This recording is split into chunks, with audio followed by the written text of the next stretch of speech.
नमस्कार दोस्तों, मैं मनोज आर्य, खबर संसार के लिए। आज देखिए, एक सोसाइटी है, इन्होंने मांग करी है कि अरविंद पांडे को लोकसभा का टिकट दी जाए। इसको लेके थोड़ा उफान सा हुआ है, कार्यकर्ता भी थोड़े से चले गए हैं, थोड़ी महिलाएं बैठी थी। इस बीच हमारे बीच जो बैठे आइए उनसे बात करते हैं, क्या है मामला हुआ है। आप लोगों ने प्रेस बुलाई है, किस तरह, थोड़ा सा बताइए। सर, एक्चुअली मेरा नाम सलोनी है। हाँ, ये नॉर्मल आम जनता की आवाज़ है कि माननीय अरविंद पांडे जी को यहाँ से टिकट मिलना चाहिए, क्योंकि उन्होंने 5 साल से लगातार वो आ रहे हैं और हमें शिकायत का, आम जनता को शिकायत का कोई मौका नहीं दिया उन्होंने। एजुकेशन से रिलेटेड कह लो या खेल से रिलेटेड कह लो या कोरोना पीरियड से रिलेटेड कह लो, किसी भी टाइम से उन्होंने हर टाइम में सिर्फ पुअर पीपल को ही सपोर्ट किया, गरीब लोगों को। कहने का मतलब है कि आप और आपकी सोसाइटी और आपकी मंडली जो भी है उनका मानती हैं कि अच्छा मतलब किया है। हाँ, उनका जो स्टार्टिंग से योगदान रहा है, जब से वो मतलब राजनीति में आए हैं, जब से उनका योगदान रहा है, सबके वेलफेयर के लिए अच्छे के लिए हुआ है। तो आप मानते हैं कि मतलब इनको टिकट दिया जाना चाहिए? जी बिल्कुल। आपकी अभी 8-10 महिलाएं थी। जी जी जी। अब 2 ही रहे, इस समय देख रही हैं। अब उनकी बात सर ढंग से सुनी नहीं जा रही थी, तो वो भी क्या करती। अब आप लोग, वो मीडिया वाले अपनी लिए चला रहे थे, दूसरे की जब सुनेंगे समझेंगे बात तभी तो स्टार्टिंग होगी। जब आप लोगों की बात ही नहीं सुनेंगे तो कैसे मैनेज होगा। मतलब शर्मिला मित्रा, मैं माननीय प्रधानमंत्री जी से हम लोगों ने निवेदन किया है कि हमारे यहाँ उत्तराखंड में हमारे उधम सिंह नगर के और नैनीताल ज़िले के एक अच्छे प्रत्याशी के रूप में हमने अरविंद पांडे जी का नाम सजेस्ट किया, और क्योंकि उनके उत्कृष्ट कार्य के लिए भी किया, और जो उन्होंने अपने काम किए कोरोना काल में ले लीजिए, या बच्चों के विकास के लिए कह लीजिए,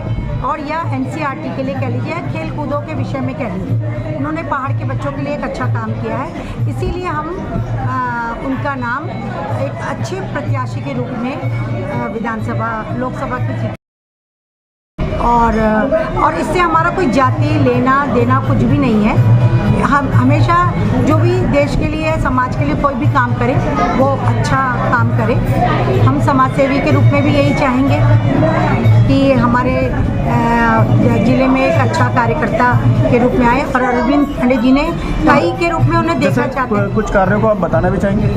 कुछ कार्य जो NCERT जो हमारी जो मेन मुद्दा था, वो जो पहले बहुत कॉस्टली किताबें हुआ करती थी, अब हर बच्चा उस किताबों से, चाहे वो अच्छा विद्यालय हो, कॉन्वेंट स्कूल हो, वहाँ भी NCERT चल रही है, और हमारा राजकीय विद्यालय है, माध्यमिक स्कूल है, वहाँ भी NCERT चल रहा है। तो किसी तरह का अब कोई भेदभाव नहीं रह गया बच्चे के लिए। क्योंकि सोसाइटी जो है, इन्होंने आज एक प्रेस करी है और इसमें कुछ घपला हुआ है, क्या हुआ है समझ में नहीं आया। मतलब जब तक हम लोग आए तो काफी लोग चले गए थे, उठ गए थे। कुछ विरोधाभास सामने आया है, क्या विरोधाभास है? सर एक्चुअली अच्छा, मेरा नाम मिसेस ममता बिस्ट है और मैं आकृति सोसाइटी की वाइस प्रेसिडेंट हूँ। हमारी प्रेसिडेंट है कुसुम डिगारी, और मीडिया प्रभारी हमारे हैं हर्षवर्धन जी। तो हर्षवर्धन जी का मैसेज हमारे पास आया, आकृति सोसाइटी का जो ग्रुप है उसमें एक मैसेज आया कि कल आकृति सोसाइटी का प्रेस कॉन्फ्रेंस है और आप लोग 11:30 ओलिविया लॉन्च में पहुंच जाइए। तो हमारे पास यही मैसेज आया बस, इसके अलावा हमारे पास कुछ भी आगे को नहीं पता हमें। तो हमने सोचा कि आकृति की हमेशा होती रहती है प्रेस कॉन्फ्रेंस, वही होगी, कुछ रिलेटेड सोशल वर्क से रिलेटेड कोई काम होगा। तो हम लोग पहुंच गए सारे। तो जब वहां देखा हमने, तो वहां तो सारा अरविंद पांडे जी जो है बीजेपी के लीडर, उनके ऊपर गदरपुर विधायक, उनके लिए कुछ चल रहा था मामला। तो मुझे भी समझ में आया, क्योंकि मैं तो born of brought up Congress में हुई हूँ, तो मुझे बीजेपी से इतना ज्यादा वो नहीं है। तो कहने का मतलब है कि आकृति जो सोसाइटी हमारी है वो सिर्फ सोशल वर्कर है, वो पॉलिटिकली किसी के लिए काम नहीं करती है।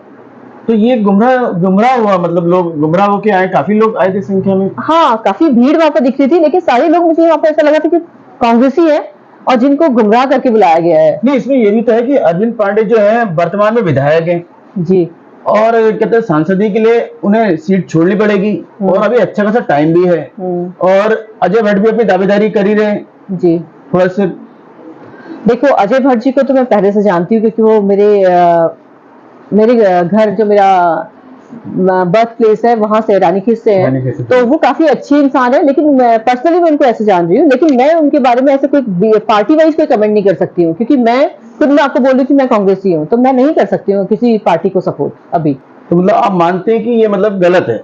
गलत नहीं, ये हमारी सोसाइटी को, मुझे ऐसा लगता है कि गुमराह किया गया है, कि उन्हें बताया नहीं गया है, और वहां पर रख दी गई है कॉन्फ्रेंस, वो भी बीजेपी की। तो आखिरी सोसाइटी सिर्फ सोशल वर्कर है और सोशल वर्क ही करेगी, पॉलिटिकली किसी फील्ड में नहीं जाएगी वो। धन्यवाद।